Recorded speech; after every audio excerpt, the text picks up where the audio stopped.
이게 전부 3D 프린터로 만든 거라면 믿으시겠어요? 압도적인 크기의 아이언맨, 헐크버스터, 검정과 빨강의 조합이 상당히 멋있는 다크 스파이더맨, 그리고 마지막은 피규어가 아닙니다. 스파이더맨을 그림처럼 만들어봤습니다. 그런데 이 세 가지를 만들면서 전부 완벽하게 출력됐느냐? 그건 아닙니다. 이번에도 역시 예상하지 못했던 문제가 하나 생겼는데 과연 어디서 문제가 생겼는지 하나씩 살펴보겠습니다. 그럼 바로 시작해볼까요? 먼저 헐크버스터. 와, 이건 시작부터 만만치가 않은데요. 서포트가 아주 그냥 온몸을 감싸고 있네요. 일단 하나씩 제거해 보겠습니다. 서포트를 떼는 동안 헐크버스터에 대해서 잠깐 알아볼까요? 헐크버스터는 어벤져스의 에이지 오브 울트론에서 굉장히 인상적으로 등장합니다. 이름부터 헐크버스터. 말 그대로 헐크처럼 엄청난 힘을 가진 상대와 싸우기 위해 준비된 초대형 아이언맨 슈트죠. 영화에서는 헐크가 통제 불능 상태가 되자 토니 스타크가 헐크버스터를 이용해 헐크를 막습니다. 그런데 헐크하고 싸워야 하니까 일반 아이언맨 슈트 가지고는 안 되겠죠? 그래서 보시면 크기부터 어마어마합니다. 두꺼운 장갑에 거대한 팔과 다리, 그리고 영화에서는 전투 도중 장갑이 파손되면 추가 부품을 공급받아 교체하는 모습도 나옵니다. 한마디로 헐크 한 명 잡겠다고 아이언맨이 작정하고 준비한 장비인 거죠. 그런데 영화에서는 멋있었는데 제가 지금 하는 건 서포트와의 전쟁입니다. 이게 부품도 많고 사이사이에 서포트가 들어가 있어서 생각보다 제거하는데 시간이 꽤 걸립니다. 자, 이제 슬슬 제대로 된 모습이 나오고 있습니다. 빨간색과 골드 색상도 생각보다 잘 나왔고요. 특히 어깨하고 팔이 큼직해서 실제로 보니까 상당히 묵직한 느낌이 납니다. 이 정도면 헐크 한번 불러봐도 되겠는데요? 아니다. 그냥 장식해 놓겠습니다. 자, 두 번째입니다.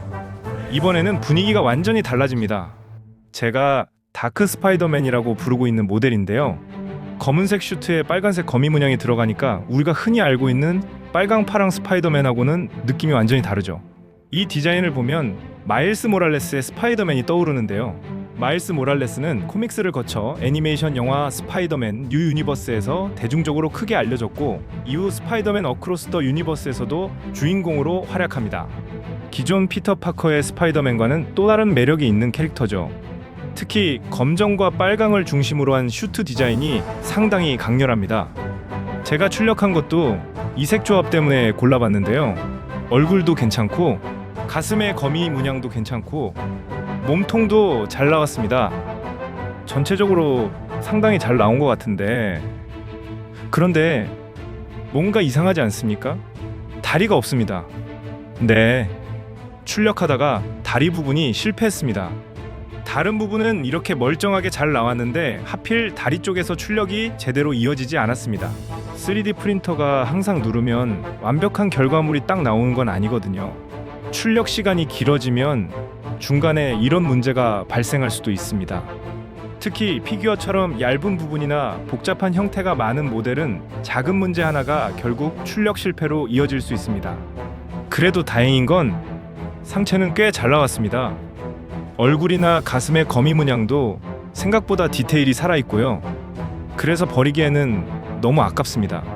다리만 다시 출력해서 살려볼지 아니면 그냥 앉아있는 스파이더맨이라고 우길지 고민해보겠습니다. 그리고 마지막입니다. 이번에는 조금 특이한 걸 만들어봤습니다. 피규어가 아니라 스파이더맨 초상화입니다. 가까이에서 보면 이렇게 필라멘트가 층층이 쌓여서 만들어졌다는 게 보이는데요. 조금만 떨어져서 보면 그냥 하나의 그림처럼 보입니다. 이런 것도 3D 프린터로 만들 수 있다는 게 상당히 재미있죠. 스파이더맨은 영화로도 정말 여러 번 만들어졌습니다. 토비 맥과이어가 주연을 맡은 스파이더맨을 시작으로 한 3부작이 있었고 이후 앤드류 가필드의 어메이징 스파이더맨 시리즈, 그리고 마블 코믹스에서는 톰 홀랜드가 스파이더맨을 맡으면서 새로운 시리즈가 이어졌습니다.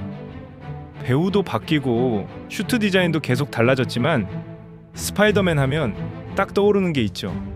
빨간색 슈트, 커다란 눈, 그리고 거미줄. 그래서 이 모델도 거미줄 표현이 상당히 많이 들어가 있습니다. 검은색 배경에 빨간색 거미줄이 들어가니까 입체감도 꽤 괜찮습니다. 저는 개인적으로 피규어도 좋지만 이런 방식도 마음에 드네요. 벽에 걸어놓거나 책상 옆에 세워놓으면 하나의 장식품처럼 사용할 수 있을 것 같습니다. 오늘은 이렇게 3D 프린터로 헐크버스터와 다크 스파이더맨 그리고 스파이더맨 초상화까지 만들어봤습니다. 개인적으로 헐크버스터는 크기와 디테일 때문에 만드는 재미가 있었고, 스파이더맨 초상화는 3D 프린터로 이런 표현까지 가능하다는 게 재미있었습니다. 그리고 이 친구는 다음에 다리부터 다시 찾아주겠습니다. 이런 식으로 성공하기도 하고 실패하기도 하지만 내가 원하는 것을 직접 만들어 볼 수 있다는 게 3D 프린터의 가장 큰 매력인 것 같습니다. 여러분은 오늘 만든 세 가지 중에서 어떤 게 가장 마음에 드셨나요? 헐크버스터, 다크 스파이더맨, 스파이더맨 초상화.